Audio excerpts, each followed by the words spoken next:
네, 2020년 11월 30일 마지막 날입니다. 11월. 네, 라이브 방송 시작하도록 하겠습니다. 매주 월요일마다 저녁 9시 딱 1시간짜리 라이브 방송이 있습니다. 물론 조금 더 시간이 좀 된다면 나중에 좀 장중 방송도 좀 계획을 좀 하고 있습니다. 자, 일단 딱 1시간짜리 방송인 만큼 함께 좀 집중해서 들으시면 좋을 것 같고, 어, 편안하게 라디오 방송 듣듯이 들으시면 좋을 것 같아요.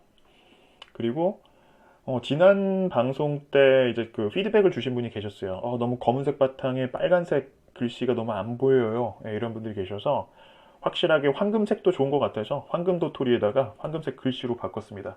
잘 보이시나요? 글씨? 네. 네, 많은 분들이 또 참여해 주시고 계십니다. 네, 월요일, 네, 상당히 좀 피곤한, 네, 한 주 시작인데도 불구하고 함께 해주셔서 감사합니다. 자, 본격적으로 시작할게요.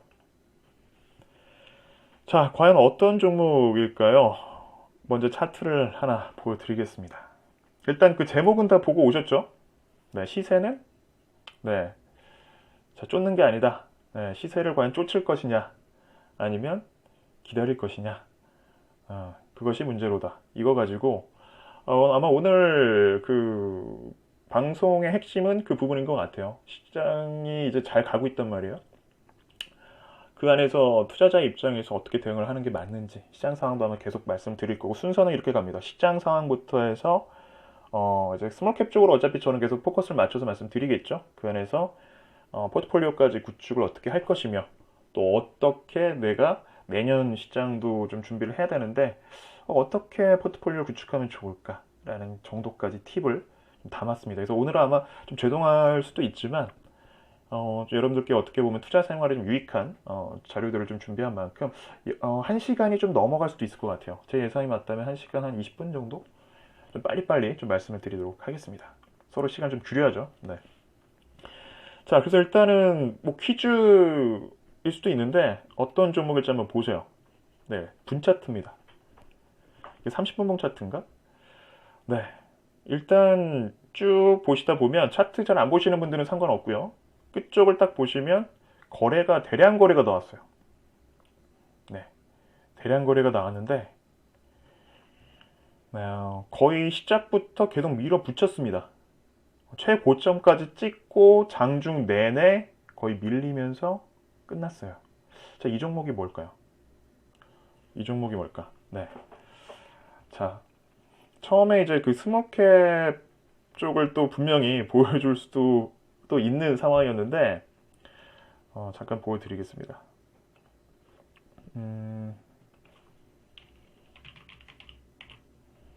현대차 차트예요, 오늘. 오늘 시장 현대차 차트입니다. 탄력이 상당히 좋게 붙었죠. 하지만 오늘 장중 내내 실제로 오늘 장대 양봉이 좀 나왔기 때문에 분차트상에서 아마 개인 투자자들이 상당히 좀 붙지 않았을까 생각도 드는데 생각보다는 좀 저조했던 네, 시세 흐름도 좋아요. 그러니까 일단은 참 아이러니한 게 주말 내내 나왔던 얘기들이 언론들이 이제 너나 할 것 없이 시장에 대해서 너무 좋은 얘기들을 많이 하고 있어요. 특히 대형주 장세다라는 얘기를 또 하고 있어요. 과연 그것이 맞을 것인가? 뭐 대형주 장세는 맞죠. 시총 상위 종목들이 움직여 주니까 우리 시장이 많이 올라가고 있는 건 사실이니까. 자, 실제 일반 작은 시가총액이 작은 종목들이 아니더라도 대형주들도 이런 그림들이 나오더라. 어떻게 보면 철저히 배신감을 느낄 수도 있는 그런 차트이기도 합니다. 그죠? 개인들 입장에서는 이게 무슨 스몰캡 작은 종목도 아니고 무슨 코스닥 잡주도 아니고 이런 그림들이 나올까? 하지만 철저히 외국인들도 그렇고 뭐큰 손들이 일단 뭐 매도를 하면 속수무책으로 네, 이런 그림들이 나오곤 합니다. 자, 그렇다면 시세가 이제 나왔을 때 아까 이 차트에서 쫓았던 세력들도 분명히 있겠죠. 대다수가 아마 개인들일 확률이 높은데 쫓아가는 게 맞는 것일까? 그리고 기다릴 것이냐를 가지고 오늘 네, 계속적으로 좀 말씀을 좀 드릴 것 같아요. 자, 지난 라이브 방송을 꼭 한번 좀 들으시면 좋을 것 같아요. 그때는 제 얼굴이 나와 있습니다. 실제 이제 제가 유튜브 오늘 방송 끝나고 못 보신 분들을 위해서 카톡방에 제가 공유를 할 거예요. 이제 멤버십 가이드 방송이랑 한번 보시면 좋을 것 같은데, 일단 회색이라는 표현을 지난 라이브 방송 때 썼습니다. 그죠? 애매한 순간부터 내 투자 인생은 꼬이기 시작한다. 근데 왜 애매할 수밖에 없냐면 두 가지예요. 일단은 다른 남의 떡이 더 커 보이기도 하고, 내 거는 점점 초라해진 듯한 느낌도 있고, 거기에 대한 배경은 내가 나만의 색깔이 명확하지 않기 때문에 자신이 없는 거예요. 그러니까 중간만 일단 가자. 사람 심리적인 거죠. 아, 이것도 아니고 저것도 아니고. 그런 색깔들이 더 오히려 무모한 투자가 될 수 있다고 말씀드렸죠. 막 종목 백화점도 될 수 있고, 백화점이 됐는데 정작 관리도 못해. 시세가 튀어 올라가는데 무조건 팔아버려. 나중에 뒤돌아봤더니 100%, 200% 넘게 올라가고 있는 거예요. 기업도 모르는 거니까. 중요한 거는 절대적으로 애매한 상황이라면 내가 준비가 안 된 거예요. 그렇다면 지금 투자를 해서는 안 된다라는 거죠. 내 소중한 자산을 들고 오는데 마치 전쟁터에 들어가는데 무기도 없이 자신감 있게 뭔가 남들이 그냥 쫓아가는 식으로 간다라는 거. 계좌 망치는 지름길이야 계속 말씀드리고 있고, 너무 뻔한 얘기를 드릴 수 있는데 정말 중요한 거예요. 많은 사람들이 간과하고 있는 부분들. 저도 그랬거든요. 저도 제가 처음에는 스캘퍼, 정말 잘난 데이 트레이더인 줄 알았어요.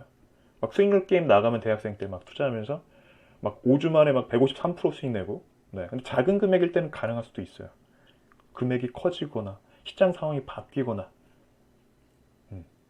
점점 좀 바뀝니다. 그건 내 성향이 안 맞았던 거죠.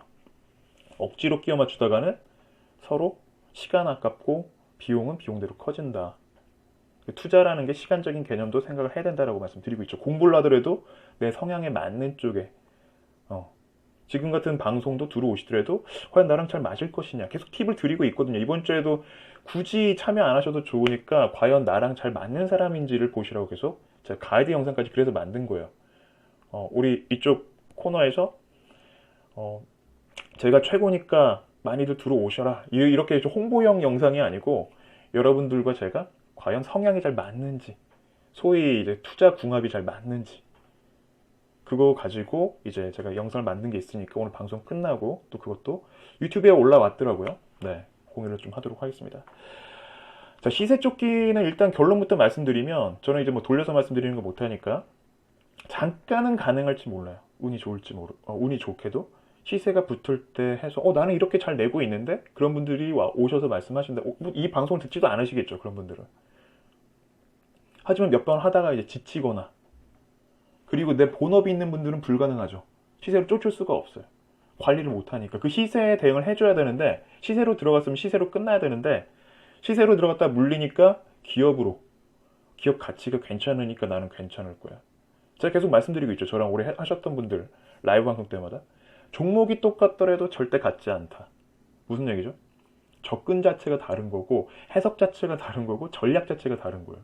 시세로 들어왔다가 이거 제표를 이제 본 거예요. 물렸으니까 위에서 잡은 사람들과 거래가 안 이루어질 때, 우리는 기업적으로 들어가서 이미 시세 발생 전에 나왔으니까 여유가 있겠죠. 항상 저는 물어봅니다. 중간은 없다고. 둘 중에 하나를 고른다면 여러분들은 어떤 걸 선택하실 건가요? 조금 재미는 없어, 들어갈 때. 거래량도 많이 없고. 하지만 나중에 시세가 붙으면 이제 여유가 있죠. 아무리 중간에서 선수들이 흔들어대더라도 버텨낼 수 있는 여유가 있는 반면에, 시세를 쫓은 사람들은 선수들이 이미 올린 다음에 쫓아붙잖아요. 붙은 거죠. 불안한 거죠. 그러니까 재미는 있어, 매매가 막. 계속 거래도 많이 터지고. 자, 이따 잠시 더 말씀드리겠습니다. 시세를 쫓는다는 걸 항상 분리할 수밖에 없는 게, 이미 가격 라인이 형성이 된 다음에 내가 들어가는 거거든요. 물론 중간적으로 요즘같이 시장에서는 유동성 장세가 돈이 또 다른 이제 그 자금을, 수급이 또 다른 수급을 이제 불러일으키는 그런 부분들이 시장에 대한 훈풍, 막연한 기대를 해볼 수도 있지만 막연한 기대만 가지고 우리가 롱런할 수는 없다라는 것이죠. 잠깐은 이익을 볼 수도 있어요. 잠깐은 순항을 할 줄 몰라요. 나침반 없이 아무것도 배에 대해서 우리가 키를 안 잡고서도 내가 원하는 방향으로 잠깐은 갈 수 있겠지만, 내가 끝까지 도착점까지는 갈 수 없다라는 게 어떻게 보면 투자와 항해와 좀 비슷한 상황이 아닌가 생각이 들어요. 제가 톡방에도 올리긴 했는데 주식은 사서 기다리는 거지 이걸 기본적으로 알고 계셔야 돼요. 주식이란 걸 사서 기다려야 된다. 기다림 못해요. 사람들이 급해요. 언론이 막 계속 부추깁니다. 막 누구는 막 단기적으로 얼마 수익이 났고 시장을 막 이만큼 났다. 막 흔들리는 거예요. 그리고 내 자금 역시도 막 영끌 다 끌어왔는데 이제 불안한 거예요. 이거 안 되면 안 되는데 너나 할 것 없이 다 영끌을 했는데 그 우리가 들어왔던 투자자들이 이제 높게 팔 때 이제 그게 수익이 나는 거잖아요. 그 높게 과연 누군가는 사줘야지 내가 팔 수 있는 거잖아요. 부동산도 마찬가지로 말씀드렸죠. 집값이 올라간다 하잖아요. 근데 예를 들면 집값이 이제 50억이야. 근데 이게 시세는 50억인데 사줄 사람이 과연 몇이 있냐 이거죠. 간혹 거래는 이제 뭐 한 달, 1년에 한 건 나오면 이제 시세가 나올 수는 있겠지만 대다수 시장이라는 가격은 많은 이들이 주머니를 열 수 있을 때 그리고 그 환경이 만들어졌을 때 그게 합당한 가격이라는 걸 좀 말씀드리고 싶은 겁니다. 뭐 부동산 전문가는 아닙니다. 저는 다시 한번 말씀드리지만 주식이 더 현실적으로 그렇게 이루어지고 있는 거죠. 누군가는 아래서 사가지고 대량 거래가 터질 때 실제로 큰 손들은 그렇게 팔고 나갑니다. 거래가 없을 땐 절대 못 팔아요. 그들은 흔적이 남기니까. 특히 작은 종목들은 더 그래요. 100만 주, 200만 주가 나올 때 작은 기업들이 그때 보면 큰 손들이 일부 매각을 하거나 그 흔적들이 남습니다. 실제로. 신기하죠? 누군가는 받은 거죠. 이제 올라가니까 개인들이 그걸 이제 떠안은 거예요. 높은 가격에서. 그 이상이 이제 나와야지 개인들은 수익을 버는 구조가 된 거고 누군가는 기다렸다가 트름하면서 나오는 거죠. 그래서 이 기다림을 좀 기다려야 되는데 지분에 대한 개념을 지난번에 말씀드렸어요. 시세를 가지고 대응하면서 내가 지분을 언급한다? 앞뒤가 안 맞죠. 실제 지분이라는 가치는 지분이라는 개념은 기업에 대한 그런 가치와 일맥상통합니다. 기업이 어떻게 보면 하나의 생명체로서 이 녀석이 정말 매력적인 녀석이라면 소위 이제 BTS 같지만 몸값을 자랑하고요. 네, 과거에 싸이가 그랬듯이 또. 자, 그래서 다시 한번 그 현실적으로 말씀을 드리는 거예요. 정말 여유롭게 나는 투자를 좀 해보겠다고 들어오는데 정작 내가 투자하고 있는 모든 습관들은 내 스스로에 대한 여유를 다 없애버리고 있는 상황이라는 것이죠. 특히나 본업이 있는 분들, 제가 계속 말씀드리고 있죠. 전업 트레이더는 어떻게 보면 상관이 없습니다. 뭔가를 해야 된다라는 그런 강박관념이 있는 분들은 절대적으로 안 맞는다고 말씀드렸죠. 뭔가 매매를 하는 게 수익이랑 직결이 된다면 저도 하루에도 수백 번, 수천 번 매매를 하겠죠. 하지만 그게 아니라는 것을 누구보다 잘 알고 있고 제 스스로도 10년 넘게 방황을 했었기 때문에 전 98년도부터 투자를 하면서 10년 넘게 저만의 색깔을 못 찾았던 것 같아요. 네. 실제 제가 지금 계속 구사하고 있는 모든 전략과 포트폴리오에 대한 이런 구축 방법들, 기업에 대한 인사이트, 시장을 보는 이런 부분들은 2010년도부터 뭐 운이 좋게 서프라임 때 잠깐 뭐 재미를 보긴 했지만 그것도 시장이 줬던 거지 제 실력은 아니었다라는 거죠. 거기까지 실력으로 얘기하면 막 그런 사람들이 있어요. 막 나 서프라임 때 막 몇백 프로 났었는데 이거는 실력이 아닌 거죠. 운이 좋았던 거고 타이밍도 좋았던 거고 그 이후부터 스테디하게 트랙 레코드가 어떻게 바뀌느냐가 중요한데 실제로 계산해보면 2010년도부터 해왔던 것 같아요. 다시 한번 말씀드리지만 좀 여유롭게 투자를 원하시는 분들이라면 굳이 막 부담들 갖지 마시고 편안하게 월요일마다 제가 지금 저녁 방송을 하고 있는 거 아시죠? 9시 들어오셔서 흔적들 남기시면 됩니다. 급해서 좋을 건 없죠.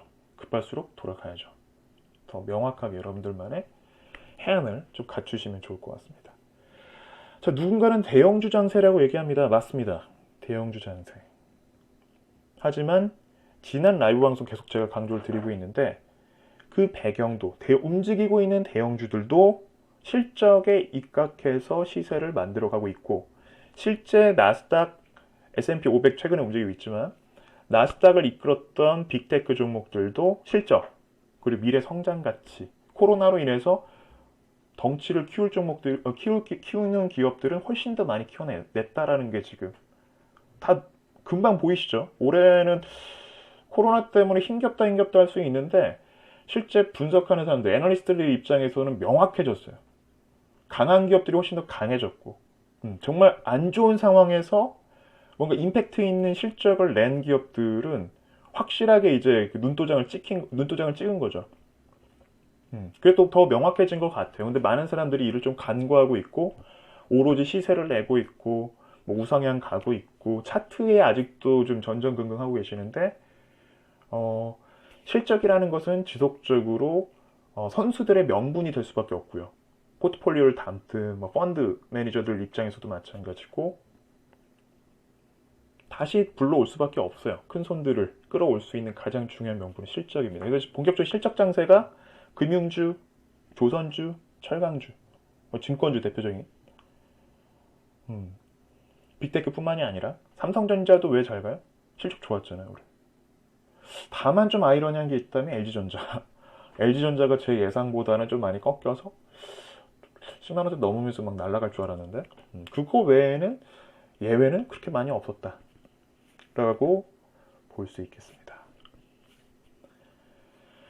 자, 시총 상위주들의 중요한 역할, 지난 방송에서 말씀드렸죠. 낙수효과 역할 해주고 있습니다.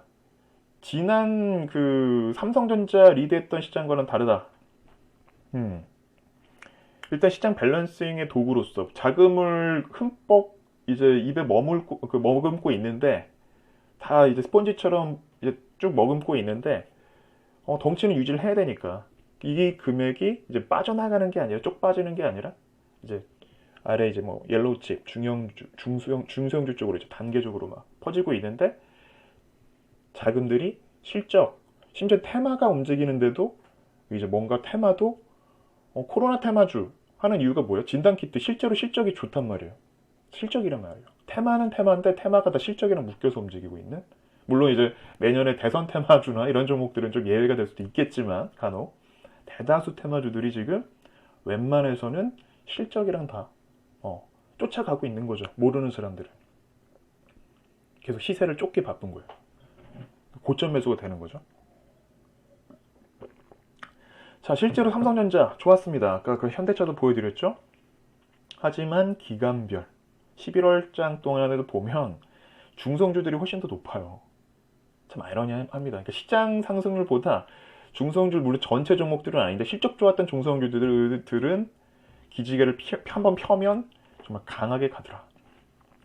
제가 톡방에도 올리긴 했는데 실제로 제가 이제 11월 18일인가요? 지금 아마 이 방송도 같이 들으실 수도 있을 것 같은데 우리 그 멤버십 회원님들이 계시기 때문에 제가 이제 허투루 할 수는 없죠. 실제 대림제지가 이제 그 포트폴리오 리밸런싱이 진행이 될 때 이제 11월장에 한 두 종목 정도를 더 편입을 했었는데 그 중에 하나가 대림제지였어요.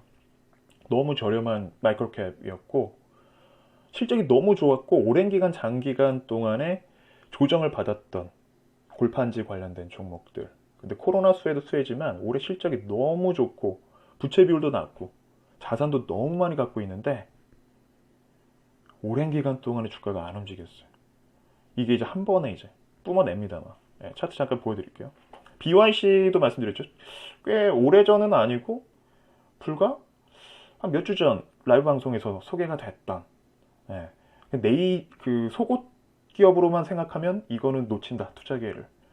국내 전국에 갖고 있는 심지어는 이제 그 프로젝트 파이낸싱이라고 하죠. PF 쪽으로 해서 부동산 투자를 많이 했거든요. 실제 3, 400억 정도의 임차료, 그 임대료를 받았던 매출에서 실제 부동산 재벌 기업으로 되는데 거의 부동산 자산 가치만 1조에 거의 가까운 BYC 같은 경우에는 살짝 보여드리면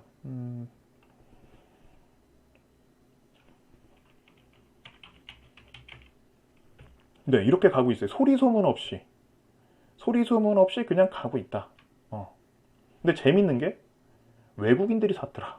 이 작은 종목에 시가총액이 1,500억, 1,200억밖에 안 됐었죠. 지금 거의 2,000억 가깝게 가고 있는데 개인들은 계속 아래쪽에서 두 번째 차트 한번 보시면 파란색은 개인들, 빨간색이 외국인, 초록색이 기관들이요. 기관은 그렇게 많이 순매수 가담 안 하는데 외국인들이 치면서 이 시세를 만들고 있는 이 그림이 나오고 대림제지 또 비슷한 개인들은 안 들어오죠. 기관과 외국인들이 이 시세를 만들고 있는, 오늘 또 기사도 나와서 저희 톡방에도 카톡방에도 공유를 하긴 했는데, 어쨌든 이런 골판지 관련된 종목들은 지금 시세가 나오긴 하는데, 잘 보시면 제대로 된 차트를 보시려면 일봉이 아니라 주봉 정도를 보셔야 돼요. 월봉이라. 이 흐름이 이제서야 고개를 들고 있는 패턴이고, 물론 매물은 지금 많이 있습니다만 거래가 수반되면서 들어오는 시세라면 확실하게 추세를 좀 바꾸면서 새로운 고점까지도 경신이 가능할 수도 있는. 지금 거래가 안 터졌죠? 주봉 보시면 기존보다 많이 안 나오고 있습니다. 큰 손들이 이제 잡아낼 때 뭐 이런 그림들이 종종 나오긴 하는데 참고들 하시면 될 것 같고. 자, 그래서 어쨌든 수익률이 중요한 게 아니라 그냥 사서 시세를 쫓는 것이 아니라 남들이 안 볼 때, 대림제지도 거래량이 이번에 200만 주 나왔죠 오늘. 근데 거래 많이 없을 때 들어갔어요. 이런 종목도 아무도 안 볼 때. BYC도 마찬가지고 거래가 지금도 없죠 얘는. 이렇게 나올 수도 있다. 종목 몇 개가 내 계좌를 얼마든지 바꿔낼 수가 있는데, 시세만 열심히 쫓아보다 보면 매매를 많이 한다는 얘기죠. 본인은 본인대로 힘들어지고 피곤해지고 피로는 피로대로 높아지고 상대적으로 더 궁핍해질 수밖에 없는. 시장은 올라가고 대형주들도 가고 나는 시세에서 조금 2% 1% 먹은 것 같긴 한데 운 좋게 뭐 5% 10% 먹을 수 있는 것 같고, 이상하게 계좌가 안 바뀌는 것 같아. 근데 여기 중요한 거는, 제가 최근에도 저희 그 멤버십 회원님들한테도 좀 말씀을 드리는 게 뭐냐면, 정신적인 지금 이런 좀 잘 다잡아다니는 게 되게 중요해요. 물론 오래 하신 분들이 많이 계시기 때문에 지금 시장도 잘 대응들 하고 계시는데, 중요한 거는 스스로가 내 것만 왜 이렇게 작아 보이지? 이건 누구나 투자뿐만이 아니라 내 뭐 심리적인 부분들이 가장 커요. 근데 이럴수록 조금 더 이제 한두 종목에서 이제 아까처럼 이런 종목들이 나와준다면 이제 자신감이 나오죠. 얼마든지 보니까 뭐 대형주보다 더 잘 가는데, 대형주 쥐고 있는데 오히려 정작 쫓아갔더니 막 또 잘못 이제 또 거꾸로 하시는 분들도 계세요. 운이 좀 이거 운이라고 저는 표현을 좀 쓰는데, 근데 쫓다 보면 운도 이제 엇박자가 나가지고 순식간에 그냥 뭐 20, 30% 까먹는 분도 저는 봤으니까. 그래서 쫓는 매매 자체가 상당히 뭐 잠깐 뭐 이제 좀 뭐랄까 뭔가 좀 보복성 투자로서 들어오는 것들에 대해서는 조금 안타까운 부분들이 있어요. 그런 그 자금들에 대해서는 워낙 좀 회전을 좀 뭔가 빨리 하면서 빨리 수익을 내고 싶은, 누구나 다 그 생각을 갖고 들어오거든요. 그리고 나는 남들보다 나보다 못난 사람이 이 정도 수익 나는데 난 더 잘 나겠지. 그런 막연한 생각들은 무조건 버리고 백지부터 시작을 해야 된다. 처음 하시는 분들은 특히나. 자, 그래서 종목이랑 전략도 정말 중요하긴 한데 이 부분은 당연한 거고, 시장을 보는 인사이트는 가지고 있어야죠. 기본적으로 내가 나만의 투자 색깔은 갖고 있어야죠. 웬만해서는 흔들리지 않는, 바람이 불어도 흔들리지 않는, 정신적인 무장이라고 표현하는 게 또 너무 막연할 수도 있는데, 내 스스로가 자신감. 그래서 과거에 저는 이제 계속 100% 수익에 대해서 좀 강조를 좀 드리는 편인데, 크게 한번 수익을 냈던 그 경험이 있는 분들은 그냥 지금 시장도 그냥 그러려니 되면 그냥 대응을 하고 계시는 분들이 많이 계시죠. 뭐 얼마든지 이 종목 지금 한 달에 뭐 매매를 많이 하는 게 아니라 뭐 3개월에 한 이런 종목 아니 뭐 기간 중에 뭐 1년에 뭐 이런 좀 한두 종목 나오면 뭐 얼마든지 바뀌는데 여유적으로 계속 여유 있게 대응을 하신다는 얘기죠. 중요한 건 뭐냐면 시세를 쫓지 마시고, 제가 계속 카톡방에도 강조를 드리고 있는데 쥐고 있어야 된다는 거예요. 요즘 시장의 특징입니다. 시세가 계속 선순환이 계속 돌고 있는데 빠르게 전개되는 부분들도 있거든요. 오늘 현대차가 아까 그렇게 밀리는 것만 보더라도 큰 손들이, 내가 정말 큰 손이 될 수 없다면, 외국인이 아니잖아요 우리는. 계속 말씀드리고 있죠. 내가 시세를 만들 수 있는 세력이 아니면 그냥 쫓아가고 시세에 순응해 가는 게 맞는, 기다리고 다만 큰 손들을 이용할 수 있는 부분들이 중요한 거죠. 역발상으로 이들이 어떤 종목들이 주로 들어왔을까, 그리고 타이밍도 물론 봐야 돼요. 기술적 차트를 무시하자는 얘기는 아닙니다. 저도 장중에는 계속 선물 지수를 좀 많이 보는 편인데, 명분이라는 건 여기서 실적, 기업이 기업다운, 주식이라는 건 기업에서 이제 비롯됐기 때문에, 근데 많은 분들이 이제 실적, 기업을 좀 등한시하는 분들이 계시죠. 우리가 소개팅을 나가거나 심지어는 이제 배우자를 만날 때에도 얼마나 많은 내 인생이 걸린 건데 막 보잖아요, 막. 안 그런가요? 근데 그냥 안 봐요. 주식 투자를 하시는데. 그냥 차트. 아, 차트 이뻐. 수렴형이야. 뭔가 우상향이야. 정배열이야. 기본적인 거 누구나 다 알고 있는. 음. 그러니까 대형주 장세라고는 하지만 참 재밌는 게 정작 근데 저는 이거는 인정하거든요. 요즘 시장에서 최근 들어서 11월 막 초 했을 때도 그랬고 물론 이제 뭐 그냥 삼성전자 얘기하신 분도 있지만 삼성전자 제대로 추천하신 분들은 그렇게 추천을 정말 강하게 하시더라도 많은 사람들이 등한시해요. 뻔하고 내가 알고 있는 기업인데 이걸 왜 추천해? 근데 정말 그런 분들이 고수인 분들이 많이 계시거든요. 거의 막 시장에 대해서 이제 인사이트가 좀 강한 분들. 저는 거기에 대한 해안은 없기 때문에 저는 이제 계속 말씀드렸죠. 탑다운 방식이 아니라 바텀업 방식으로 기업 위주로 가는 거고 그분들이 보는 시장에 대한 해안까지는 저는 없기 때문에 근데 그런 분들은 이제 시장의 전반적인 판을 보기 때문에 이제 이런 큰 종목들 막 딱 타이밍 맞춰가지고 그런 사람들은 정말 선수인 분들도 계세요. 대형 주수들 선수분들은 그런 분들은 저도 인정을 합니다.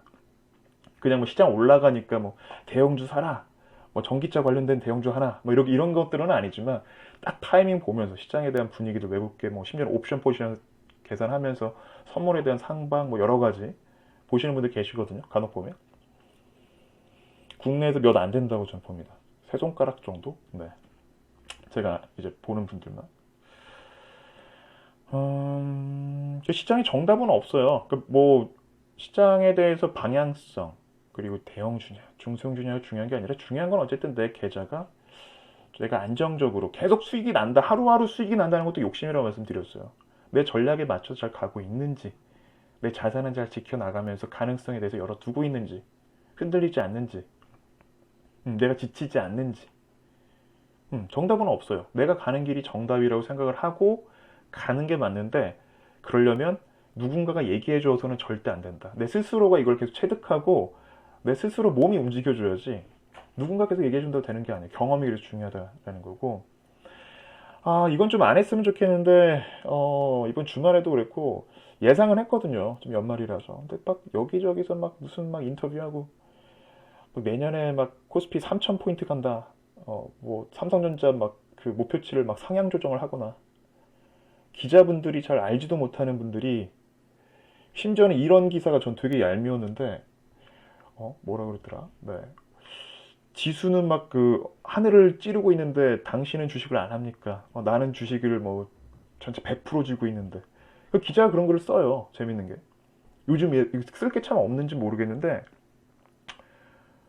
너무 안타깝죠. 이 부분들도 왜냐면 그런 장이 이제 과열장을 저는 좀 뒤늦게 올 줄 알았는데 너무 너나 할 거 없이 미국 시장은 아직은 계속 간 보고 있거든요. 코로나가 너무 지금 심각하다. 아니야, 치료제 백신 나오면 다 끝날 거야. 더 새로운 이제 빅테크가 나올 거야. 뭐 이런 얘기들을 왔다 갔다 하고 있어요. 그리고 새로운 경기부양책, 바이든에 대한 기대. 근데 우리나라는 무조건 좋대요, 지금. 막 신고가 오랜만에 이제 사상 최고가 찍었다고.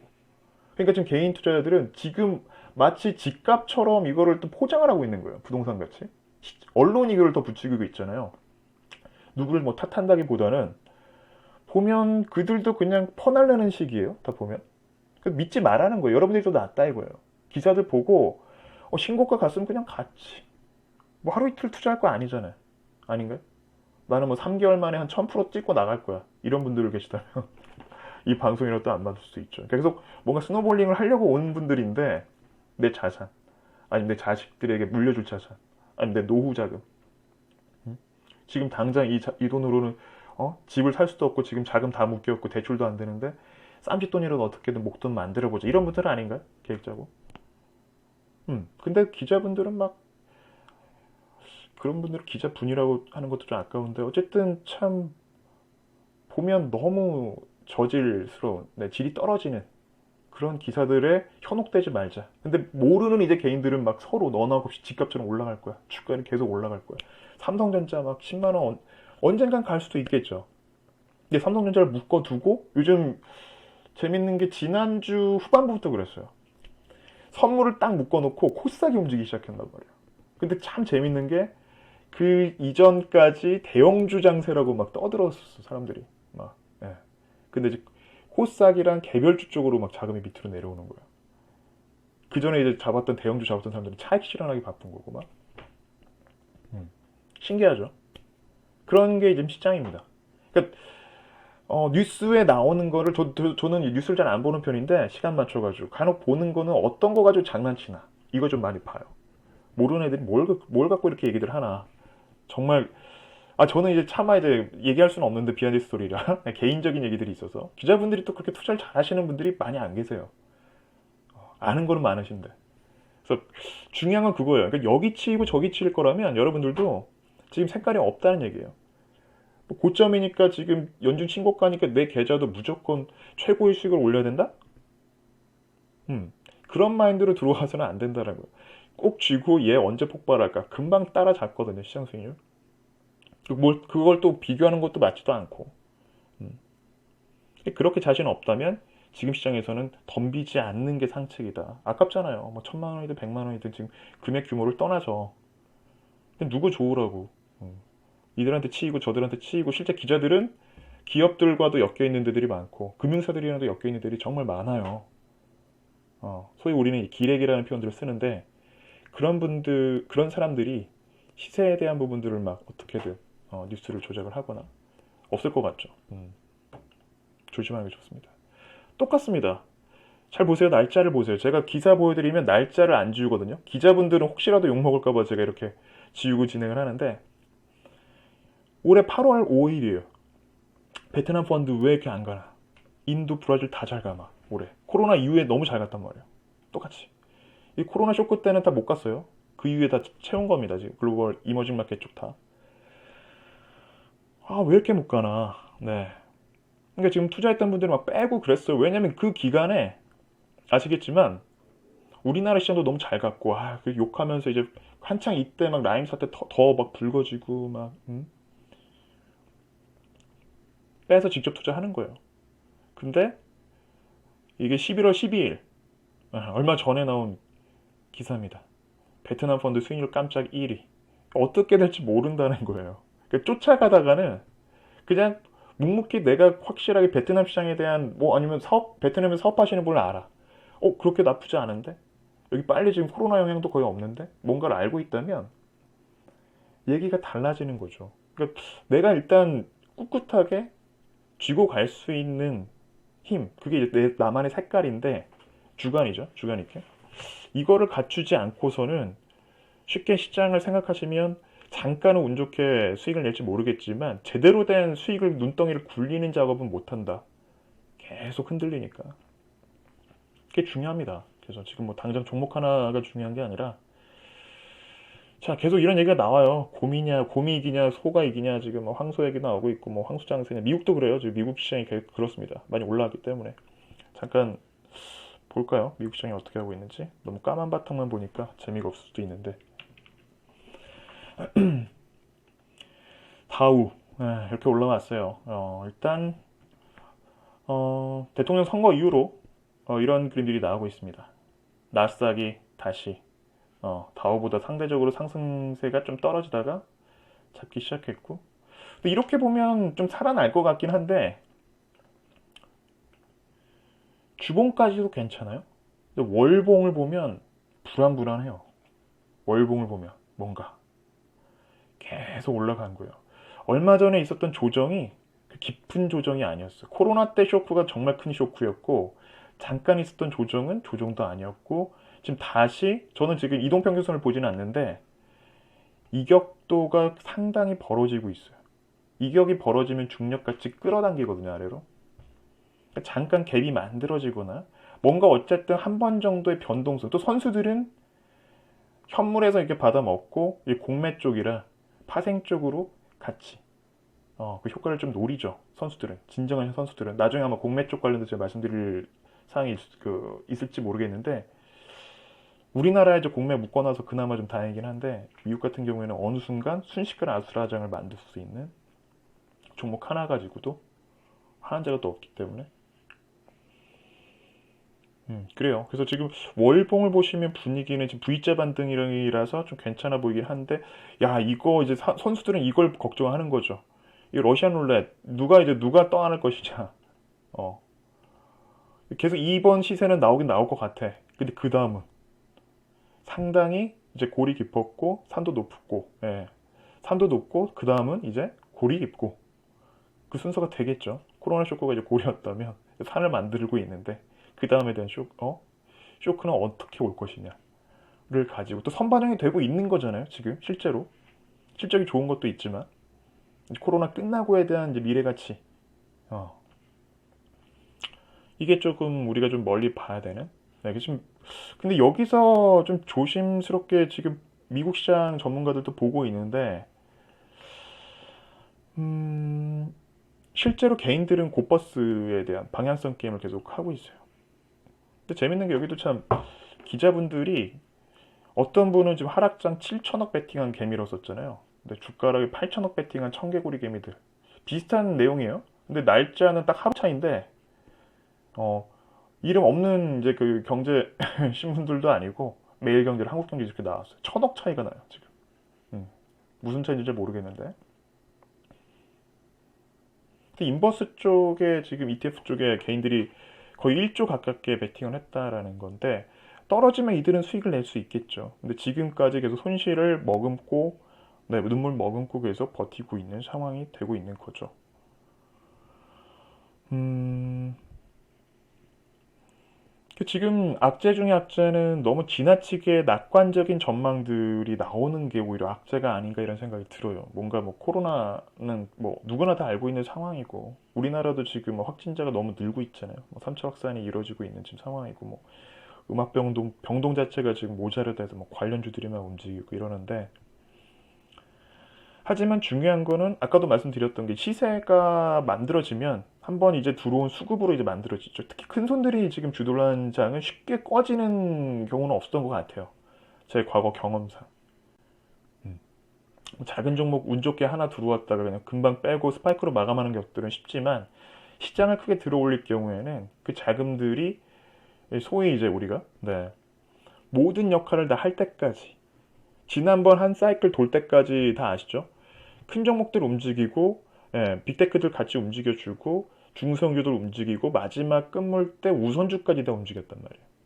그리고 추석까지 내내 쉬다가 미국 대선까지 우리 시장이 조정을 받다가 한 두 달, 한 달 반 정도 받았죠. 그 다음에 다시 큰 종목들이 튀어 올라가는 시장이 나온 거죠. 큰 손들이었기 때문에 가능한 거죠. 개인들은 일체 불가능하죠. 그런 그림들은. 그래서 일단은 지금 여기에 대해서 하락했다고 그 개인들 이 곧버스 투자한 사람을 부러워할 필요는 없다라는 거예요. 지금 한 방을 노린 그런 좀 베팅으로 생각이 드는데, 투자가 아닌 베팅? 이걸로 운 좋게 자금을 줄지는 모르겠지만 그렇게 재미를 보신 분들은 또 그렇게 덤빌 수밖에 없어요. 그러니까 도박을 하고 있는 셈인 거죠. 방향성에 맞춰서. 위험한 겁니다. 물론 뭐 이런 방향성 가지고 뭐 나는 뭐 슈퍼개미가 됐어 이런 분들이 있다면 뭐 찾기 쉽지는 않아요. 슈퍼개미 분들도 보면 뭐 박영옥 씨도 그렇고 대다수 그런 분들은 어, 남들이 잘 안 봤던, 네, 뭐 삼성전자로 뭐 대박 난 게 아니라 잘 안 봤던 종목들 가지고 막 1, 2년 끌고 나가면서 막, 네, 두 배, 세 배 막 복리로, 수익에 대한 복리 효과로, 네, 만들어낸 분들이시죠. 그래서 주식의 본질을 우리가 다시 한번 좀 알아야 되는데, 처음 시작하시는 분들이 차트 몇 개 보고 오신 분들이 너무 많이 계세요. 이게 좀 심각한 지금 현실입니다. 주식을 내가 공부를 한다면 최소한 기업에 대해서 접근할 수 있는 방법들, 뭐 기본적으로 뭐 재무제표를 읽기 편한, 저 같은 경우는 회계 공부를, 물론 대학교 전공이 경영학을 전공하긴 했는데 회계학을 너무 싫어했어요. 만화로 된 걸 처음에 봤거든요. 만화로 된 거. 대학교 1학년 때인가 2학년 때. 그 뒤로 회계에 대해서 좀 재미를 붙이고 학원 다니면서 그렇게 공부를 했던 것 같은데 처음에 쉽지가 않아요. 무슨 얘기인지 잘 모르겠고. 좀 최대한 내 딴에는 쉽게 접근할 수 있는 무장을 처음부터 단계적으로 하는 게 중요하지, 뭔가 기법, 뭔가 새로운 뭐 왕도가 있지 않을까? 어, 나한테만 특별히 뭔가가 떨어지지 않을까? 이런 생각들로 접근하다가는 너무 비현실적이다. 현실적이지 않습니다. 좀 철저히 좀 부지런을 좀 떨어올 필요는 있어요. 근데 그 시간적인 투자도 내 성향과 잘 맞는 쪽에 포커스를 두시고, 나는 뭐 차티스트다, 트레이더가 될 거야, 그런 분들은 굳이 볼 필요는 없겠죠. 하지만 이 방송을 들으시는 분들이라면 최소한 정말 얇지만 강력한 그런 기본적으로 기업을 조금 필터링할 수 있는 능력을 좀 갖추시고 함께 시장을 보시는 게 좋지 않을까 생각이 들어요. 그래서 이런 방향성 게임에 대해서는 하지 말자. 지난번 말씀드렸죠. 왜 하지 말아야 되는지에 대한 배경을 라이브 방송 때. 자, 또 차트를 하나 좀 보여드릴게요. 분위기 좀 바꿔서. 자, 이것도 대형주일까요? 지난주 금요일날 상당히 좀 지루한 시장도 있었죠. 물론 카톡방에서는 이제 조금씩 포트폴리오를 만들어가고는 있습니다만 또 카톡방에서 포트폴리오가 너무 좋아버리면 제 기존에 계셨던 고객님들, 이제 우리 회원님들도 함께 하시는 분들 계시죠? 우리 또 에이코 멤버십에 계신 분들 입장에서 제가 또 무슨 낯으로 또 그래서 조금 더 조심스러운 것도 없지 않아 있어요. 제가 그래서 어떻게 카톡방 운영을 또 처음 하다 보니까 좀 매끄럽지 않은 것도 있고 보면 여러분들이 생각했던 카톡방 분위기가 아닐 수도 있다라는 생각도 같지만 이거는 어떻게 보면 하나의 투자에 대한 성향 문제일 수도 있다라는 생각이 들어요. 그러니까 뭔가 계속 나오고 시장 계속 봐야 되고 이게 아니라 이 종목을 잘 보시면 재미없어요. 막 재미없고 거래량도 없고 지난주에 보시면 어떤 종목일까요? 이 종목 차트 한번 보고 좀 맞출 수는 없겠죠. 이것도 분차트입니다. 30분봉 차트. YN텍이라는 종목이에요. 이건 폐기물 전남 그 여수 쪽? 예, 전라남도 쪽을 거의 아우르는 폐기물 관련 기업, 작은 기업입니다. 근데 순식간에 보시면 이 아래에 좀 눈치 빠르신 분들은 코스닥이 1% 올라갔어요. 지난주에 금요일날 시장에 장중에 찍은 겁니다. 제가 그래서 마지막에 이렇게 바뀌어요. 코스피는 거의 그 정체 딱 묶여 있었고 13,250원까지 올리면 순식간에 10%대가 장대 양봉이 여기서 만들어집니다. 거래가 수반이 되죠. 잠깐 보여드릴까요? 차트를. 그러니까 뭐 올라온 걸 말씀드리는 게 아니라 참고도 좀 잘 하셔야 됩니다. 이런 게 스몰캡이구나.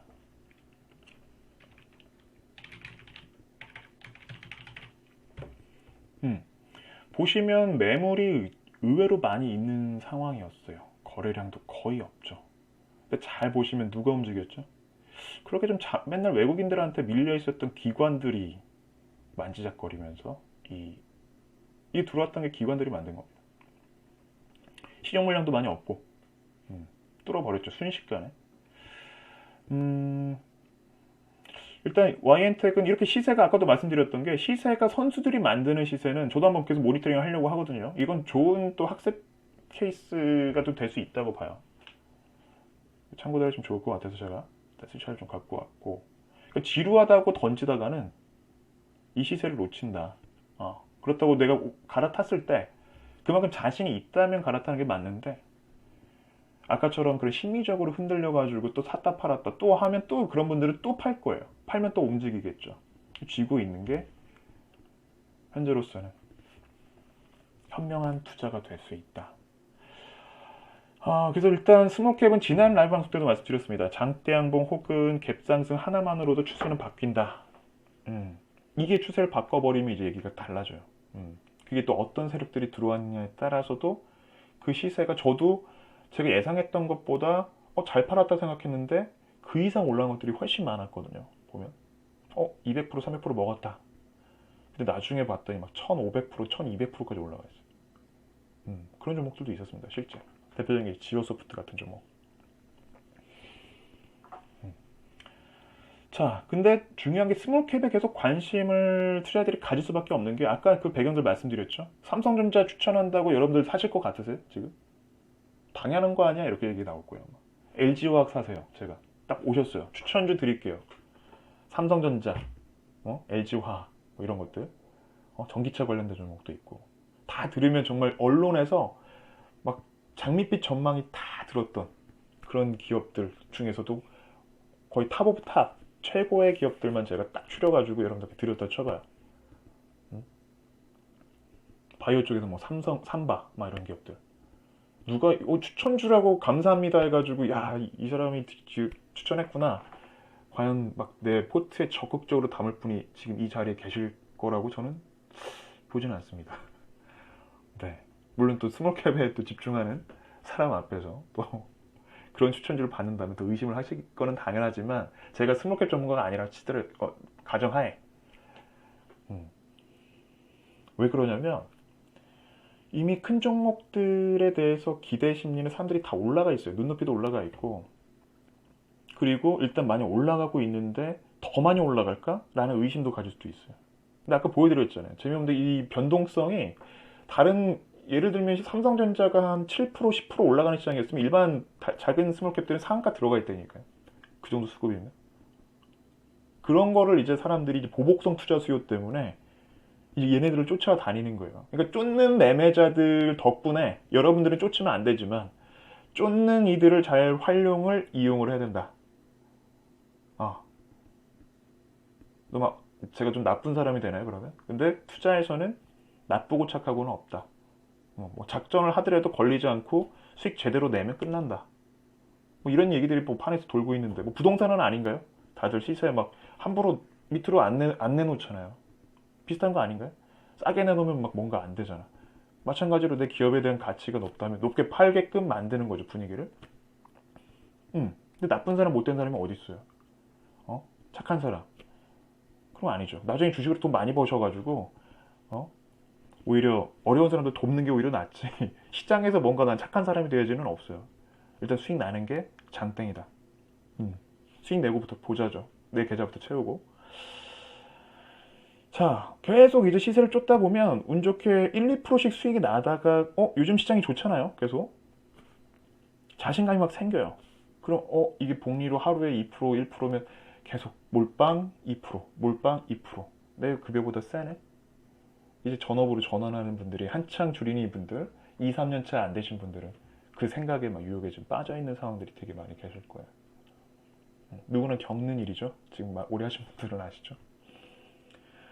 분명한 건 누구나 아는 점, 뭐 대형주를 또 안 하려는 이유가 다 알고 있는 상황들이에요. 2차 전지 좋은 거 알겠어, 전기차. 근데 지금 막 가려져 있는 것 같긴 한데 리콜이 좀 나오고 있단 말이에요. LG화학 쪽, 유럽 쪽에서도 그렇고 아직 막 얘기는 안 나오고 있죠.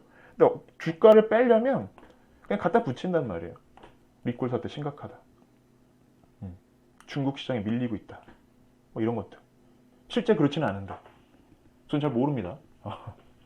하지만 그렇단 얘기예요. 예로. 누구나 아는 종목을 투자의 기회로 삼으려고 하지 않는 심리. 누구나 같은 생각이에요.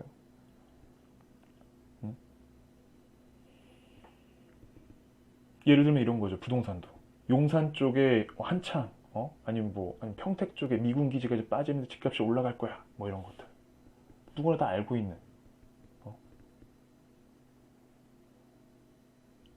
과연 여러분들이 지갑을 열어서 투자를 할 거냐 이거죠.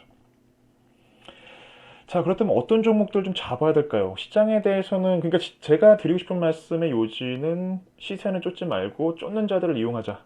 정리해서 말씀드릴게요. 잠깐 중간 정리. 두 번째는 시장에 대해서 운운하지 말자. 오를 것이냐 떨어질 것이냐. 어쨌든 그냥 가는 대로 수급 좋고 유동성 장세인데 실적 장세 오니까 조금 이제 까다로워질 수는 있겠는데 실적 보는 거 어렵지 않고 HTS에서도 누구나 이제 볼 수 있으니까. 그렇다면 어떤 종목들 조금 더 가져가 볼까? 물론 저는 지금 공식 카톡방에는 지금 계속 지난주부터 오늘도 이제 한 종목을 담긴 했는데 가져가고 있어요. 한번 보여드리는 부분들도 중요하고 여기 또 수익 잘 나시면 또 에이콘 멤버십도 가담들 하셔가지고 본격적으로 팔고도 붙이고 기업 하나 인수를 할지언정 작은 기업들은 가능합니다. 삼성전자는 인수 못하겠지만 같이 가는 거죠. 자, 그래서 이제 코로나19 의료 폐기물 쪽으로 폐기물 관련된 종목을 계속 말씀드리고 있는데 의료 폐기물도 물론 수혜가 될 수도 있다고는 보는데 얘네들이 캐파가 정해져 있어요. 이렇게 막 하는 게. 그래서 이제 계속 작은 폐기물 관련된 처리하는 폐기물 처리 업체들을 막 인수를 합니다, 지금. 그리고 제가 지금 느낀 건 딱 하나요. 가끔 분리수거를 하는데 쓰레기 양이 너무 많아지는 거예요. 점점 더. 여러분들 느끼시지 않나요? 그러니까 현실적인 생활 관련돼서 집콕 배달 문화는 코로나가 끝난다고 하더라도 이거는 그냥 몸에 이제 배어있을 수밖에 없는 문화. 끝난다고 레스토랑 가지는 않을 것 같다라는 거죠. 백신 치료제 나왔다고 하더라도. 이제 귀찮은 거죠. 이제 다 할 줄 알고 예전에는 어르신분들은 못했단 말이에요. 근데 이젠 다 할 줄 알아요. 연세가 70이 넘으셔도 막 앱으로 막 주문하셔가지고 다. 그럼 박스들이 근데 계속 그냥 오프라인에서 하면 박스가 있나요? 그냥 중국집에서 먹고 나면 그냥 설거지하면 끝나지. 근데 계속 용기, 이거 처리 어떻게든 재활용 얘기 나올 수밖에 없는 거예요. 실제 실적이 좋아요, 이들이. 그래서 오늘 이제 뭐 YN텍 그래서 아까 잠깐 보여드린 거고 KGTS, 인선ENT 등의 이제 폐기물 관련주 하나 정도는 최소한 내년 6월까지는 대응하면 좋지 않을까 해서 지금 살짝 말씀드렸는데 이건 저만의 생각은 아니고요. 진정한 선수는 어디에 있죠? 이거는 M&A 시장에 다 있어요. 진짜 선수들은. 거기서 기업적인 해안을 더 볼 수 있는 인사이트를 갖고 있는 사람들은 또 VC 쪽에 있죠. 일반 시장에서 이 시세 가지고 장난 안 하고 정말 보면 PF 쪽에 다 있단 말이에요. 사모펀드. 그 선수들은. 사모펀드는 이름 모르는 사모펀드가 훨씬 많아요. 거기에 선수들이 다 있고 노출되는 걸 꺼려 하니까. 진짜 가진 사람들을 이제 영업을 하려면 노출된 쪽에 가진 사람들은 절대 투자를 안 합니다. 근데 이들이 어디를 지금 뚫었냐? 기사 보시면 11월 29일. 어제입니다, 어제. 일요일로 나왔어요. 기자분이 참 그래도. M&A 시장을 볼 수 있는 기자라면, 신기한데? 본 거죠. 실제로 PF 쪽에서 인수를 막 하고 있어요, M&A 시장에서. 올해. 잘 보시면, 올해 가장 핫했던, M&A 시장에서 핫했던 매물은 M&A 쪽에서 그 폐기물 관련 업체들, 그리고 골프장 소유하고 있는 업체들. 실제로 그래요. 뭐 IT, 비대면 이런 애들도 당연한 건데 전체 볼륨은 그렇다는 얘기입니다. 최소한 선수들이 움직이고 있는 시장은 이들은 보시면 아시겠지만 절대 손해보고 안 팔아요. 웬만하면. 어떻게든 본인들이 끌고 가서 판을 키우거나 파일을 키우거나 내가 투자한 기업을 계속 밸류에이션을 끌어올려가지고 유비케어가 대표적이었죠. 사모펀드 쪽에 들어왔다가 녹십자였나요? 녹십자 CG 쪽에 4배인가? 3배 보고 팔았고 할리스 커피도 마찬가지고 M&A 시장 보시면 되게 재밌어요. 이게 이 돈 주고 산다고? 라고 의심할 정도로. 저 같은 경우는 주로 M&A 시장에서 많이 팁을 많이 얻곤 합니다. 근데 실제로 이런 사람들이 움직여요. 자, 포트폴리오는 빨리 말씀드릴게요. 지금 이제 55분이니까 다 알고 계실 겁니다. 일단은 지난주에 대원미디어를 이제 담았는데 얘도 너무 저렴한 마이크로캡 컨텐츠 기업이었어요. 시가총액 1,000억이 안 됐을 때 이제 들어가서 최소한 3개월은 보자라고 하긴 했는데 생각보다 대원미디어 그리고 오늘 이제 인선ENT를 들어갔죠. 인선ENT를 담았고 단기로는 삼성출판사 세 종목을 일단 시작을 하면서 대응을 좀 하고 있는 상황입니다. 대원미디어도 삼성전자보다 더 많이 수익률이 좋아요. 최근에. 작다고 그러니까 안 가는 게 아니다. 얘도 주도를 외국인들이 하더라. 기관들은 꺾어냈어요. 근데 오늘 더 고점을 또 올렸습니다. 재밌는 게. 근데 얘도 보시면 덩치가 그렇게 크진 않아요. 그리고 주봉을 보실 필요가 있는 게 이제서야 올라오고 있고 실적이 너무 좋습니다. 올해. 닌텐도 이제 막 유통도 좀 잘하고 있고 국내에서 몇 안 되는 IP 기업 중에 저렴한 기업 찾기가 쉽지가 않은데 그 중에 하나라고 저는 보고 있고 대다수 그러니까 오너죠. 오너가 이제 자녀에게 물려줄 때 주가를 웬만하면 락을 걸어버려요. 그러니까 무슨 얘기냐면 증여세 때문에 시장 가치를 최대한 떨어뜨리거나 일부러 막 그런 것들이 그건 나중에 제가 한 번 더 말씀드릴 기회가 있을 것 같은데 이미 그런 작업들이 다 끝나지 않았나 생각도 들고 좀 비싼 그림이 시공테크 같은 경우에 좀 같이 좀 그런 게 있지 않나 해서 좀 많이 묶이고 있는 것 같긴 한데 계속 기어가고 있죠. 어쨌든 대형미디어는 잘 뚫어서 잘 가고 있어요. 그리고 이제 오늘 들어간 인선ENT도 인선 정보가 나온 인선ENT 깜짝 놀랐네요. 차트가 매물대 지금 소화 구간에 들어갔죠. 오늘도 시장 대비 나쁘지 않았습니다. 그죠? 근데 좀 올라간 상태에서 이제 들어갔죠. 수급이 좀 나쁘지 않았는데 얘도 외국인들이 좀 강하게 치고 올라가는 그림들 좀 중요해요. 지금 앞으로 이 자리가. 그래서 추가적으로 계속 모니터링 하시면서 카톡방에서 제가 중간 코멘트 드릴 테니까 보시면 될 거고 삼성출판사는 단기로는 실제로 내 계좌가 바뀔 수 없다라는 걸 좀 이제 말씀드려요. 그 포트폴리오 잘 구축해 놓고 이걸 스노볼링을 하면서 계속 바꿀 생각을 하시면서 끌고 나가는 전략을 취하는 것이지, 뭔가 샀다 팔았다 자주 하는 건 아니거든요.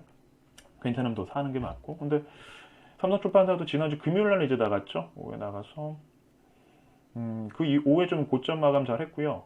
장 초반부터 3%대 정도 수익권에서 끝났고, 거기에 대한 이제 절반 차익 들어가고 그냥 대응하고 있는데, 뭐 단기니까 참가하도록 하겠습니다. 뭐 단기로 들어갔는데 막 이 기업에 대한 말씀을 많이 드리면 좀 앞뒤가 안 맞는 것 같고, 기업적으로는 괜찮아요. 실제 삼성출판사는 과거에 저랑 같이 하셨던 분들은 뭐 200%, 뭐 150% 이상 수익 한번 내고, 그 탐방도 정말 많이 갔었거든요. 삼성출판사는 스마트 스터디 존재를 워낙 빨리 이제 알았었죠. 핑크퐁. 그 아드님이 이제 계시고, 가족회사입니다. 자회사가 잠깐 팀 말씀드리면 이제 아트박스 여동생 그 매부라고 하나? 네, 매부가 이제 대표로 있고, 아트박스가 잘 나가려고 하다가 코로나 때문에 요즘 잘 안 된 걸로 알고 있는데, 스마트 스터디가 이제 밸류에이션을 크게 올려버렸죠. 그 유니콘 기업으로 성장해버리면서 잘 가고 있는 상황입니다. 그 아들 장남이 이제 운영하고 있습니다. 장남은 넥슨 출신이고, 스마트 스터디 처음에 진행할 때 김정주 의장이 투자를 일부 했죠. 네, 그런 정도만 이제 말씀드리겠습니다. 어쨌든 선수들이 들어왔다면 잘 포장해준다라는 거예요. 그래서 VC 쪽에 있는 사람들이 왜 선수냐면, 어떤 자금이 초기에 들어오냐가 되게 중요합니다. 이 자금으로 이제 이들이 막 도움을 주고, 막 플랫폼 쪽 막 소개도 해서 그 브랜드 아이덴티티 막 끌어올려가지고 매출 끌어올리면서 자기들이 엑시트 준비를 하는 거거든요, 실제. 그런 작업들이 재밌어요. 그러니까 그건 나중에 한번. 스몰캡이라는 게 무조건 작은 기업이 아니라, 기업이 어떻게 보면 태어났을 때부터 모든 부분들이 다 이제, 저는 스몰캡, 마이크로캡 좋아하는 이유가, 실제로 대형주들이 다 그런 과정이 있었잖아요. 하지만 저는 이제 이 안에서 계속 투자 기회를 찾고 있다라고 보시면 될 것 같아요. 전체 계좌는 중장기 포트폴리오 잘 선별된 한두 종목으로도 바뀌니까 급하게 가지 말자라는 거죠. 1년에 뭐 한두 종목이라도 뭐 거기서 뭐 운이 좋으면 뭐 400%, 500% 정도 나올 수 있고, 올해는 그래도 기본적으로 100%짜리들도 제법 나오긴 했는데, 비중을 좀 실으려고 하다가 떠버리는 종목들이 많아서 저도 좀 힘이 빠졌던 하반기가 좀 있긴 했지만, 그래도 실제 투자하셨던 분들은 좀 자신감, 또 경험들은 충분히 좀 갖추지 않았나 싶어요. 스노볼링을 말씀드리는 거는, 수익이 한번 돌아갔을 때, 오늘 7% 수익이 났는데 이제 다음 주에 예를 들면 10% 급등을 했다면 확실하게 볼륨이 바뀌는 거죠. 그때부터 이제 바뀌는 겁니다. 그게 뭐 예를 들면 5천만 원 기준으로 한 1,500을 들어갔는데, 1,500 들어간 종목 중에서 전체 비중 30%죠.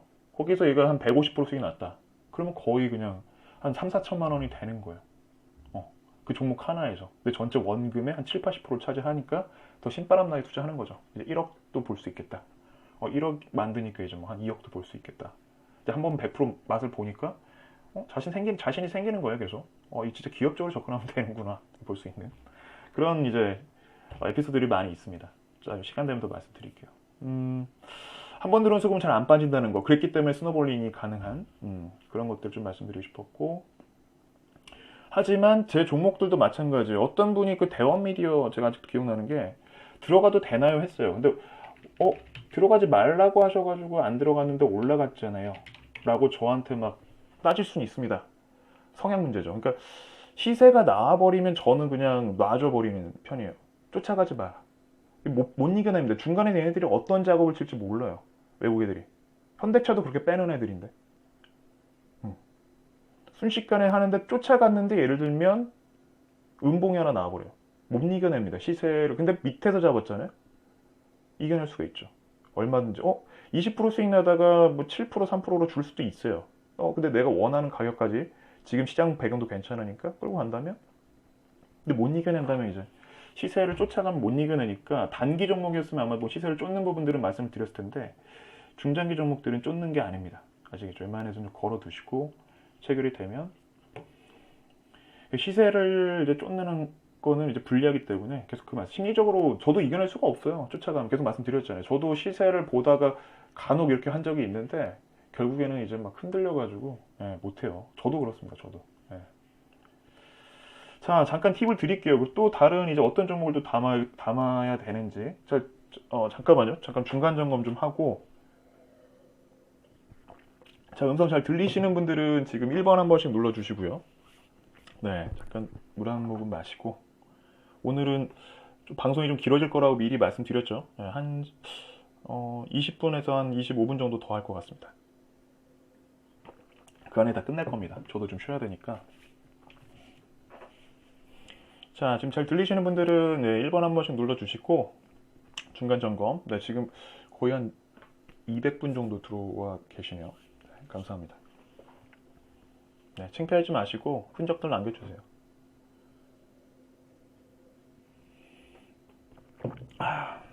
자, 큰손 지분 변동이라는 게 있어요. 제가 이거는 매일 체킹을 하는 것 중에 하나인데, 다른 것보다, 큰 손들이 움직이는 흔적에서도 충분히 단기적으로도 그렇고 흔적은 찾을 수 있더라. 이게 일단은 지난 이제 라이브 방송 때도 잉크테크랑 뭐죠? 국보 디자인은 아니었고, 네, 종목 하나가 더 있었죠. 근데 그것도 역시 또 이제 큰 손들, 어, 종목이었는데, 그, 대림 비행코였죠. 대림 비행코. 음,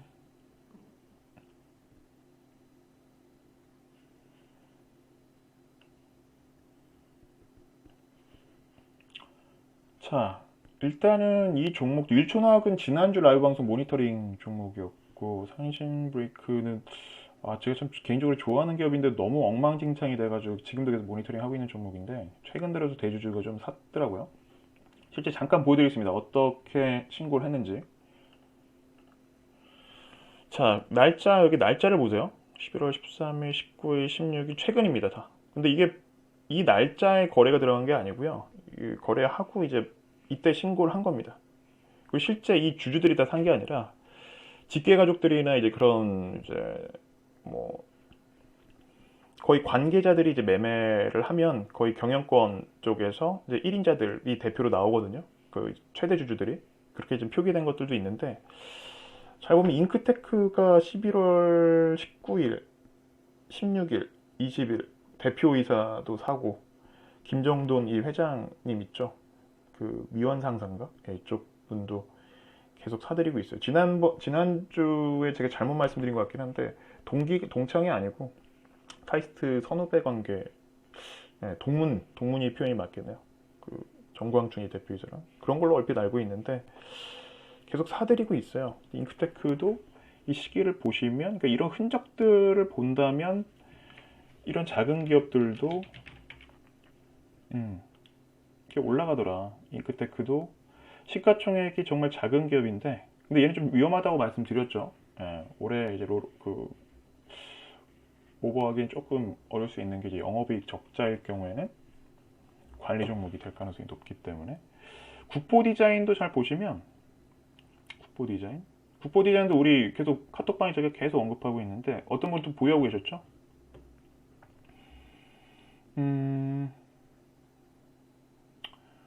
보시죠 한번. 박영옥 슈퍼개미 박영옥 씨 거의 지금 2천억 정도 주식 자산을 보유한 본인은 전세를 살고 있다고 말씀하시는 네. 주식은 2천억을 갖고 계시는 11월 25일 날 신고를 합니다. 거의 10% 정도 거의 2% 정도를 샀어요. 국보 디자인 11월 25일 볼까요 한번. 11월 25일 언제죠? 거의 눌림목대입니다. 거래량이 일거래량이 10만 주 정도는 나왔네요. 근데 그 전에 만 주도 안 나왔어요. 만 주. 11월 24일 날에. 아무도 안 보고 있다는 얘기죠. 만 주면 얼마요? 2억도 안 나온 거예요. 일거래 대금이. 그 이후에 갑자기 올라가더라. 이전에 있던 스파이크의 고점들을 다 깨부시고 올라가고 있더라. 거래가 수반되면서. 율촌화학도 눌리다가 다시 고점 경신. 얘는 좀 볼륨이 있는 미들캡 정도 수준이고요. 5천억 정도니까. 상신 브레이크 같은 경우에도 실적이 좋지는 않아가지고 덤비기에는 좀 상당히 좀 무서울 수도 있는 종목이긴 한데 최대 주주가 사고 있다? 라면 좀 얘기는 달라지죠. 오늘도 고점 찍고 스파이크로 마감하긴 했는데 상신 브레이크도 최대 주주가 지분도 그렇게 적게 갖고 있지는 않아요. 근데 다 보면 가족들이 들고 있어요. 그러니까 한 사람이 47%를 다 갖고 있는 게 아니라 쫙 갖고 있어요. 친인척들이 다 갖고 있습니다. 회사를 지키려는 의도가 명백히 있다라는 거죠. 자, 이런 것도 하나의 팁으로 알아두시면 좋을 것 같아서 제가 계속 아마 큰손 지분 변동 관련돼서는 아마 공유를 좀 하긴 할 것 같아요. 참고를 하시면 좋을 것 같습니다. 실제 큰손들이 움직이는 동향들. 얘네들만 잘 봐도 대형주보다 기간 대비 좋은 수익이 나더라. 자, 기사 체크 좀 할게요. 네, 좀 참고해보시면 좋을 만한 것들 잠깐 잡아봤고요. 지금 드론 관련돼서도 계속 현실화되고 있는 걸 좀 말씀드리는 거예요. 옛날만 하더라도 우리가 좀 막연했던 부분들이 강했잖아요. 근데 뭐 드론 택시도 뭐 중국에서 들여와가지고 뭐 한강 쪽에서도 해보고. 근데 지금 랜섬웨어 쇼크, 보안 관련된 얘기도 이제 한창 얘기 나올 수밖에 없는 상황이고, 보안 관제 쪽. 좀 심각한 것 같아요, 분위기가 지금 이랜드 쪽. 얘기는 겉으로 그냥 아무렇지도 않게 얘기를 하는데 여기서 정말 심각하게 고객들 정보 다 털렸다 얘기하면 난리 나겠죠. 예.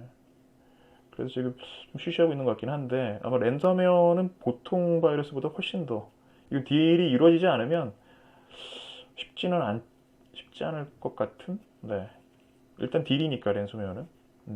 그래서 그 전에 이제 그거를 참 랜섬웨어로 참고로 웹 호스팅 했던 업체 하나 그냥 날라가 버렸죠. 네, 결국에는 그 대표가 이제 눈물을 머금고 회사를 판 걸로 알고 있는데 그 정도입니다. 랜섬웨어의 위력은. 뭐 이랜드가 그 정도까지는 아니겠지만 딜을 좀 잘 대응을 하면 좋을 것 같고, 그리고 이제 뭐 신세계 INC도 그랬고 이런 이제 무인점포 관련된 이제 기술력을 갖고 있는 IT 기업들, 특히나 대형주가 이제 대형 그룹사가 배후에 있는 뭐 나쁘지 않게 보고 있습니다. 신세계 INC 같은 경우에도. 다만 최근에 조금 수급적으로 좀 눌려있긴 한데 실적이나 이런 부분들이 워낙 뒷받침이 되고 있기 때문에 명분이죠. 그래서 명분이 있다면 들고 가는 게 맞다고 저는 보고 있고, 근데 다만 이런 기사들은 역시도 이것도 이제 뭐 우리가 생각해 볼 수 있는 게 CCTV나 보안 쪽 그 이후에 대한 후속 조치. 보면 어떤 분이 요즘 아이스크림 관련돼서 이제 무인점포 되게 많이 늘고 있잖아요. 저희 동네도 되게 많이 늘고 있는데 급작스럽게. 근데 그거를 만들면 편히 돈을 벌 것처럼 생각을 하시는데, 제가 아는 지인분이 이번에 하나 하셨는데 24시간 내내 이 CCTV를 본다고 하시더라고요. 힘든 거예요, 본인도. 이거 누구한테 맡기지 않을까, 이제는. 예, 맡기거나. 그러니까 조금 비용 좀 줄여보겠다고 하다가 이제 배보다 배꼽이 커져버리는 피해가 이렇게 돼버리지. 이게 이제 어떻게 보면 하나의 무인점포의 이제 좀 안 좋은 점이긴 한데, 이것 때문에 투자의 포인트가 없어졌다고 생각하면 없을 수도 있지만 파생적으로 오히려 계속 진화를 해가지 않을까. 어차피 가는 과정에서 계속 좋은 점도 있고 안 좋은 것도 있으면, 안 좋은 게 있으면 보완을 해가는 게 모든 산업적인 그런 진화 과정이잖아요. 하나의 투자자의 눈으로 좀 보실 필요는 있을 것 같고, 좀 중요한 포인트 중에 하나가 지금 페이에 대한 얘기가 나오고 있어요. 간편결제. 제가 이 담지는 못했는데 중국 모기업이 그 간편결제 관련된 모바일 결제였나? 간편결제 회사 하나를 인수를 했어요. 그 M&A 시장에서 제가 확인했는데, 이게 이제 왜 그랬냐면 요즘 그 라이브 커머스라고 하잖아요. SNS로 이제 막 사람들이 파는 그쪽이 이제 이런 언택트에 대한 부분들 때, 그래서 지금 뭐 홈쇼핑이나 이런 애들이 이제 상대적으로 경쟁력을 더 강화하려고. 네. 그래서 그 라이브 커머스 세력들이 너무 많아진 거예요. 라이브 커머스 족들이. 그래서 그 건에 대한 새로운 신규 사업 때문에 중국 업체 그런 모바일 결제, 그 간편 결제 업체를 인수한 거예요. 그런 사례가 있고. 근데 국내에서도 아마 그런 결제 관련된 업체들이 몇 개 있죠. 뭐 KG 모빌리언스도 있고 다날 또 어디요? 어쨌든 그런 기업들이 있는데, 어쨌든 몸값이 거기에 맞춰가지고 이제 또 주가가 조금 비례해서 움직이지 않을까. 그게 있고, 실제로 지금 코로나가 일단 삼성, LG 큰 손들이 움직이는 흐름도 봐야 된다라고 말씀드린 게, 계속 온라인에 대한 사업적인 역량을 키우고 있다라는 거예요. 오프라인 쪽보다는 계속 온라인 비중을 계속 늘리고 있다. 얘네들이 일단 움직이고 있다는 얘기는 투자자라면 계속 이쪽 눈을 봐야 되는 거고, 간혹 이제 이런 얘기들 나오고 있거든요. 뭐 빚내서 막 영끌공하고 막 이렇게 나오고 있는데, 이거는 뭐 하루 이틀 일은 아닌데 잘 보시면 이게 1년 단위가 아니고 분기 단위입니다. 이게 1682조 3분기, 2분기, 올해 2분기가 1637조, 1611조, 1600조. 연 단위도 많이 올라간 건데 분기 단위면 많이 올라간 건 맞아요. 그래서 다만 여기서 제가 조금 우려가 되는 거는 일본 쪽 그 부동산 버블 때도 그랬고, 중요한 거는 그 정부 정책 쪽이죠. 금융당국 쪽에서 금융기관을 쥐기 시작하면 그때부터가 이제 버블이 무너지기 시작하거든요. 그래서 그게 지금 가장 이게 순수하게 소득으로 인해서 되는 것이 아니라 영끌이라는 걸 우리가 좀 볼 필요는 있지 않나. 그래서 지금은 계속 묻혀 있을 수도 있는데 분명히 이걸 가지고 포장해서 하방 변동성을 키울 만한 뭔가 재료는 될 수 있다라는 것은 좀 기억하시면 좋을 것 같아요. 계속 우리 동전의 양면같이 어딘가는 계속 남아있다라는 거죠. 별도로 뺐어요. 이거는 이제 간편결제 디지털 화폐, 암호화폐, 뭐 이런 뭐 코인 이렇게 얘기하면 좀 너무 사행성 같은 느낌이 있어서 디지털 화폐로 제가 좀 넣었는데 일단 금융시장은 이미 비대면으로 가고 있어요.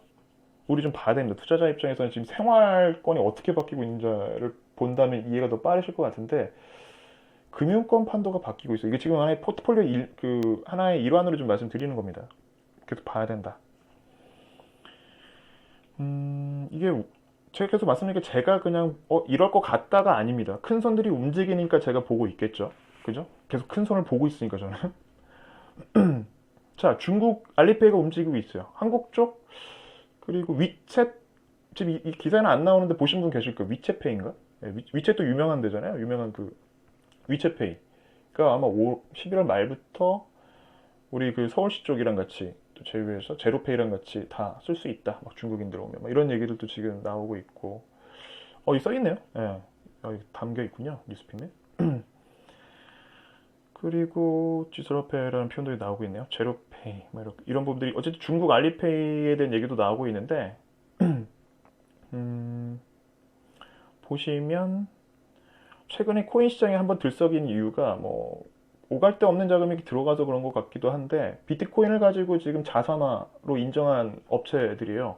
금융 글로벌 기업들이죠. 다 IB, 노무라, JP모건, 그리고 어디에요? 보아, 뱅크 오브 아메리카. 거기서 리플에 대해서 이제 지금 제휴사로 아예 편입할 정도로 리플이 최근에 그 작은 한 300원인가 320원이었는데 전 시세는 계속 보진 않는데 한번 코인 시장도 한번 뜨거워질 수는 있겠다 생각 때문에 잠깐 시세를 봤어요. 비트코인이 한 막 1,700만 원, 1,600만 원 할 때 1,700만 원, 2천만 원 넘어가고.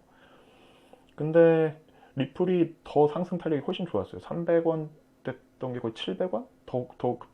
잘 기억이 안 나는데 하여튼 100% 넘게 한번 올라간 것 같아요. 갔다가 지금 좀 깊이 조정 한번 받고 있는 상황인데 무슨 얘기냐면 자산으로 인정을 하고 있다라는 거고 지금 법에 대한 문제가 해결이 되고 있는 진화 과정에 있는 거죠. 이제 초기에 과거에 있었던 코인 시장으로 보시면 안 되고 하나의 문화로서 심지어 페이스북, 디지털 화폐 리브라 각자의 디지털 화폐를 계속 이것만 보더라도 선수들은 이미 판을 다 깔아놓고 키우고 있고 이걸 자산화 시켜버리고 이건 자산이야 라고 얘기를 한다면 그 뒤에 개미들은 달라붙기 시작하겠죠. 그러니까 그런 부분입니다. 그래서 일단은 우리가 봐야 될 게 이런 그 디지털 화폐 관련된 기업들은 지속적으로 좀 봐야 되지 않을까. 간편결제 쪽이나 아까 잠깐 말씀드렸죠. 모니터링 하시면서 보시면 좋을 것 같습니다. 자, 좀 마무리 준비 좀 할게요. 10시 16분인데 자, 이번 주도 스몰캡 모니터링 종목을 잠깐 정리했습니다. 뭐 카톡방에 올렸던 것도 일부 있는데 노바렉스 최근에 조금 이제 눌렸다가 조정이 있었던 녀석들이 고개를 좀 들는 모습들이 나와요. 근데 실적이 좋았던 녀석들이죠. 노바렉스 이제 건기식 대표 종목. 성보다는 노바렉스가 기술적인 그림들이 조금 나은 것 같긴 한데 성이 원래 대장이었죠 기존에. 상승 탄력은 노바렉스가 훨씬 좋았고 고려제약 그리고 테이펙스 그리고 HCT, M게임 좀 작은 뭐 마이크로캡도 있고요. 그리고 좀 나름대로 조금 미들캡 기업도 있습니다. 뭐 자세한 투자 포인트는 이제 뭐 카톡방 통해서 좀 전달해 드리도록 하겠습니다. 자, 이거 멤버십 잠깐 공지를 드리면요. 아까도 이제 말씀드렸지만 잘 맞다 안 맞다에 대한 문제를 떠나서 보시면 제가 이제 이 영상 꼭 보시면 좋을 것 같아요. 이게 방송 보기 쪽에 제가 유튜브 영상도 올라온 거 확인했거든요. 그 멤버십 가이드라고 되어 있는데 이게 소개가 아닙니다. 과연 내 성향과 잘 맞을지 이걸 좀 보시는 영상을 한 20분짜리인가? 30분짜리를 만들었어요. 그러니까 서로 시간을 줄이자라는 취지에서 만든 거니까 홍보가 아니라 또 맞다고 생각한다면 어떻게 가이드 참고하시면 좋을지 매뉴얼 같은 거 보시면 될 것 같아요. 그래서 이걸 막, 우리 멤버십이 최고니까 들어오세요가 아니라, 과연 나랑 잘 맞을까를 생각하시면서, 제가 유튜브 쪽으로 또 공유를 할 테니까 꼭 참고들 하시고, 네, 뭐 급한 게 아닙니다. 그죠? 천천히 보시면서 뭐 카톡방이나 라이브 방송이나 보시면서 하나씩, 네, 여러분들의 여건을 배경을 또 좋게 만드시면서 함께하는 방법들도 있으니까 너무 급하게 생각 안 하셔도 좋을 것 같아요. 자, 이 정도로 마무리할게요, 여러분들. 네, 고생들 많이 하셨고요. 저는 또 공식 카톡방에서 뵙도록 하겠습니다. 귀한 시간 함께 해주셔서 감사드리고요. 네, 여유로운 월요일 밤 보내시면 좋을 것 같습니다. 또, 네, 목소리로 이제 뵙는 거는 다음 주 월요일 저녁 9시에 뵙겠습니다. 네, 이만 물러갈게요. 고맙습니다.